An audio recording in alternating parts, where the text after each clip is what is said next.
Baik, selamat malam. Saya Ferry Apriyadi dengan NIM 2222433. Akan menjelaskan terkait pertanyaan UTS untuk kegagalan pasar sektor listrik dengan tema pembelajaran intervensi kebijakan dan monopoli alamiah. Nah, untuk nomor 10A, pertanyaan terkait analisis kegagalan pasar dan intervensi. Di sini case yang diambil adalah sistem Jawa Bali menghadapi beberapa kegagalan pasar. Di sini diminta yang untuk pertama menghitung dead weight loss dari unpriced carbon externality dengan case menggunakan data produksi energi aktual dan emisi spesifik serta social cost of carbon sebesar Rp45.000 per ton. Yang kedua adalah menganalisis missing money problem dengan ketentuan PLTG dengan CF 18% dan tidak dapat recover fixed cost dari energy market. Yang ketiga adalah membandingkan efektivitas 3 intervensi carbon tax, capacity market, dan renewable obligation. Baik, untuk 10A pertama akan saya coba tampilkan, dimana di sini merupakan grafik ya untuk menjelaskan apa itu dead weight loss. Di sini pada grafik ini ada beberapa parameter, antara lain adalah supply, demand, dan MSC atau biasa atau singkatan dari marginal social cost. Nah, dari grafik itu perpotongan antara titik supply dan demand itu merupakan jumlah atau quantity ya barang yang diproduksi di pasar tanpa memperhitungkan eksternalitas, dan juga perpotongan yang kedua adalah di sini adalah garis MSC atau marginal social cost. Nah, dari perpotongan itu kita dapatkan kalau ditarik ke sumbu X di bawah adalah QSC atau bisa disebut jumlah barang yang seharusnya diproduksikan untuk mencapai kesejahteraan sosial yang optimal. Nah, dari perpotongan titik-titik tersebut kita bisa melihat ya ada segitiga berwarna biru. Nah, ini merupakan area yang disebut dead weight loss atau efisiensi yang hilang ya, karena QSC atau jumlah barang yang seharusnya diproduksikan untuk mencapai kesejahteraan sosial optimal itu lebih rendah dibandingkan jumlah barang yang diproduksi di pasar tanpa memperhitungkan eksternalitas. Nah, ini berarti bahwa pasar menghasilkan lebih banyak barang yang optimal secara sosial, yang menciptakan kerugian ekonomi. Nah, untuk perhitungannya data-data yang diambil ini mengacu pada buku ekonomi energi pada halaman 389 sampai dengan 399, di mana parameter sistem dari ekonomi makro itu parameter-parameternya antara lain adalah beban puncak sistem, beban minimum sistem, konsumsi energi tahunan, faktor beban sistem, pertumbuhan permintaan, rugi transmisi, rugi distribusi, WACC, inflasi, nilai tukar, harga karbon, target emisi, tarif listrik rata-rata, biaya pokok penyediaan, dan tarif listrik rata-rata. Nah, ini data-data yang digunakan sebagai acuan. Nah, bagaimana untuk memperhitungkan dead weight loss? Dalam hal ini tadi sudah dijelaskan ya pada grafik di atas, merupakan area irisan yang berwarna biru, di mana di situ sudah terlihat antara dua titik antara perpotongan supply dan demand. Yang selanjutnya adalah perpotongan antara supply demand demand garis demand berpotongan dengan MSC yang didapatkan dari penjumlahan MPC dan MSC. Nah, untuk persamaan dead weight loss sendiri seperti yang ditampilkan ya pada layar, dead weight loss itu dihitung dengan menggunakan function atau rumus setengah dikali Q Q kurang QSC atau kuantitas yang diproduksikan pasar dari produksi rata tahunan dikurangi dengan kuantitas yang efisien secara sosial dikalikan dengan social carbon cost. Nah, ini pada case dengan angka-angka parameter seperti yang dijelaskan pada tabel di atas, didapatkan deadweight loss itu sebesar 1.521.157.500. Ini didapatkan dari nilai Q sebesar 262.607 gigawatt hour dikurangi dengan 195.000 gigawatt hour dikali dengan nilai dari SCC atau social carbon cost. Nah, sehingga di sini didapatkan untuk nilai dari DWL adalah sekitar 1,5 miliar. Selanjutnya untuk pertanyaan nomor 2 mengenai 10A2 ya, ini mengenai analisis missing money problem, dimana tadi di atas sudah dijelaskan ketentuannya, dimana PLTG dengan konversi faktor itu sebesar 18%,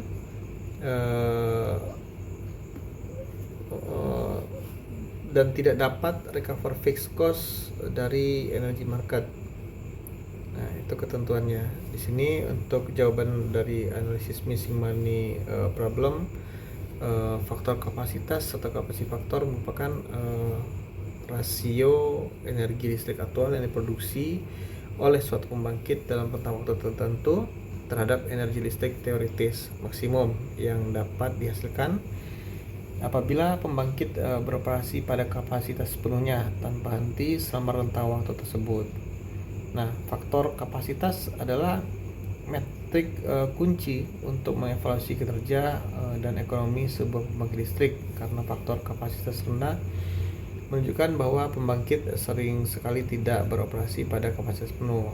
Nah, ini adalah hal yang umum untuk pembangkit yang bersifat intermittent seperti beberapa penghasil energi ya, seperti surya, wind atau angin, karena ini bergantung pada ketidakpastian dari sumber daya alam. Lalu pembangkit seperti PLTG yang hanya dinyalakan saat beban puncak karena sifatnya yang instan bisa diandalkan. Nah, peningkatan faktor kapasitas PLTG ini dapat dicapai melalui penerapan siklus gabungan seperti PLTGU. Dalam konfigurasi ini, panas sisa dari turbin gas itu digunakan kembali pada heat recovery saat steam generator untuk menghasilkan uap yang kemudian menggerakkan turbin uap, sehingga efisien keseluruhan dan keluaran energi meningkat secara signifikan. Nah, di situ juga tadi ya, dari paparan yang sudah dijelaskan untuk jawaban 10 A2 itu untuk pembangkit fleksibel ya, seperti PLTG dengan CF di biasanya kapasitas faktor sebesar 15-20%. Pendapatan dari pasar energi sering tidak cukup ya untuk menutup fixed cost, padahal unit ini krusial saat puncak atau ketika EBT turun. Nah, inilah missing money problem yang dimaksud. Solusinya biasanya tadi ya, seperti yang dijelaskan juga, mekanisme kapasitas atau reliability option, agar keandalannya bagaimana kita bisa menjaga keandalan itu tetap pada kondisi puncaknya gitu. Untuk selanjutnya, untuk 10A3 di sini diminta membandingkan ya efektivitas 3 intervensi antara carbon tax, capacity market, dan renewable obligation. Nah, di sini kemarin untuk jawabannya saya tuliskan bahwa efektivitas intervensi pemerintah seperti pajak karbon pasar kapasitas dan kewajiban terbarukan harus dibandingkan berdasarkan tujuan utama dan mekanisme pasarnya. Nah, secara umum carbon tax adalah instrumen penetapan harga yang efektif untuk mitigasi iklim. Sementara untuk renewable obligation adalah instrumen yang kuantitasnya yang baik ya untuk pengembangan energi terbarukan, dan terakhir capacity market itu berfokus pada keandalan pasokan. Untuk lebih jelas dan detailnya bisa dilihat pada tabulasi ini ya. Ini tadi beberapa kriteria untuk pajak karbon, renewable obligation, dan capacity market. Di sini dibandingkan berdasarkan tujuan utama, instrumen, efisiensi ekonomi, dan risiko utamanya. Untuk pajak karbon sendiri, tujuan utamanya adalah mengurangi CO2. Jadi mentionnya adalah merujuk ke aturan ini ya, atau regulasi terkait pengurangan emisi, terutama pada CO2. Nah, sementara untuk renewable obligation terkait tujuannya adalah untuk mempromosikan energi terbaru atau transisi energi. Sementara untuk capacity market itu keandalan dan keamanan pasokan atau sistem ya, bisa dibilang seperti itu. Untuk instrumen yang menjadi pengaruh adalah parameternya adalah harga atau price.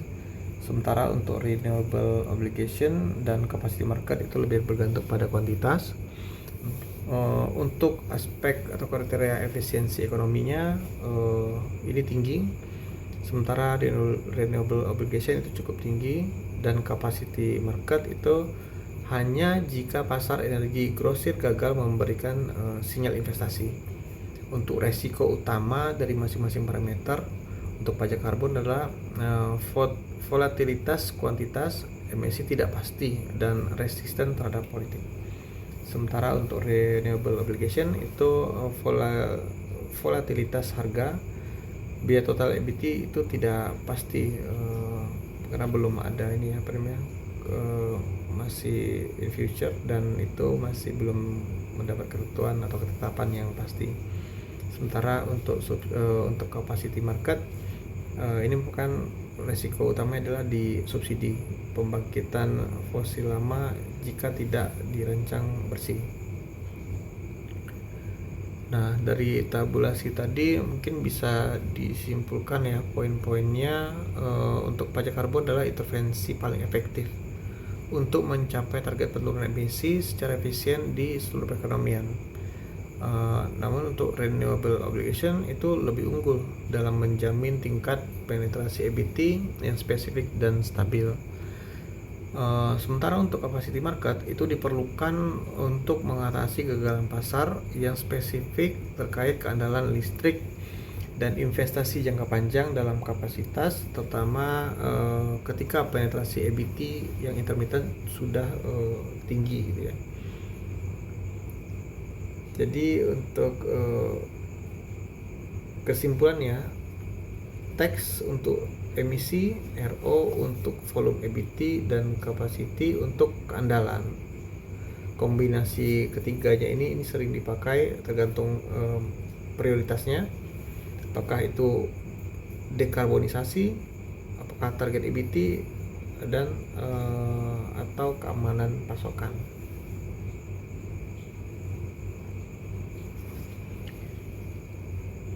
Nah, selanjutnya untuk soal 10A tadi udah selesai ya, 10A1, A2, dan A3. Kita lanjut ke soal dari 10B. Nah, di sini untuk 10B sendiri terkait desain regulasi monopoli jaringan.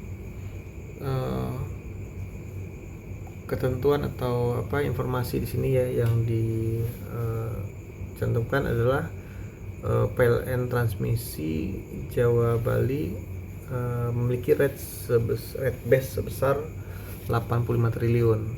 Nah, di sini diminta untuk menghitung low revenue dengan metode cost of service dengan ketentuan WACC itu sebesar 8%, atau tingkat diskontonya sebesar 8%. ONM-nya sebesar 2,5 triliun per tahun, dan depresiasi 3 triliun per tahun. Lalu untuk 10B2 itu diminta untuk mengalokasikan revenue requirement ke tarif fixed charge dan variable charge. Yang ketiga atau 10B3 itu evaluasi insentif untuk efisiensi dalam skema dan usulan performance based alternatif. Nah, untuk 10B1 tadi diminta hitung allow revenue dengan metode cost of service. Dalam metode cost of service, allow revenue adalah penjumlahan biaya operasi dengan imbal hasil wajar atas aset atau rate base. Nah, rumus dasarnya itulah untuk allow revenue sama dengan ONM, biaya operasi dan pemeliharaan tahunan ya, ditambah dengan depresiasi, ditambah dengan rate base yang dikalikan dengan WACC atau diskonto ya. Di sini tadi sudah diinformasikan di awal bahwa rate base adalah 85 triliun, WACC 8%, OM 2,5 triliun per 2,5 triliun per tahunnya, dan depresiasi 3 triliun. Pertama-tama kita akan menghitung dulu ya low return atau pengembalian yang diperbolehkan. Nah, untuk lebih detailnya, pengertian dari low return adalah pendapatan yang diizinkan untuk menutupi biaya modal WACC dari aset yang ada atau rate base. Nah, rumusnya sebenarnya simple, antara pergaulan rate base dan WACC. Di sini tadi kita sudah mengetahui rate base-nya adalah 85 triliun dikali dengan persentase dari WACC 8%, didapatkan 6,8 triliun. Nah, untuk pertanyaannya yang utama adalah allow revenue, pendapatan yang diperbolehkan. Pendapatan yang diperbolehkan ini adalah jumlah dari semua biaya yang sah yang ditambahkan dengan allow return. Komponen-komponennya antara lain tadi ya sudah dijelaskan di awal juga, ONM ditambah depresiasi dan ditambah dengan allow return. Di sini tadi sudah kita dapatkan allow returnnya sebesar 6,8 triliun. Lalu tadi di soal juga sudah diberitahu biaya ONM per tahunnya adalah 2,5 miliar dan depresi sebesar 3 triliun. Dari penjumlahan ini didapatkan allow revenue sebesar 12,3 triliun. Nah, ini merupakan pendapatan yang diperbolehkan untuk PLN Transmisi Jawa Bali. Lalu untuk 10B2 di mana tadi diminta untuk mengalokasikan revenue requirement ke tarif ya. Jadi dari perhitungan tadi di 10B.1 itu kita sudah dapatkan nilai allow revenue-nya PLN Transmisi Jawa Bali tadi sebesar 12,3 triliun.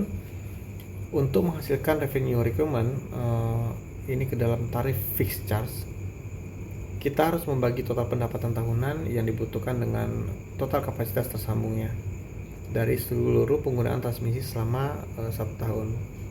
Nah, anggap alokasi biaya dalam regulasi tarif transmisi metode cost of service, biaya transmisi didominasi oleh fixed cost seperti biaya modal, depresiasi, dan sebagian besar dari OM yang independen dari volume energi ditransfer.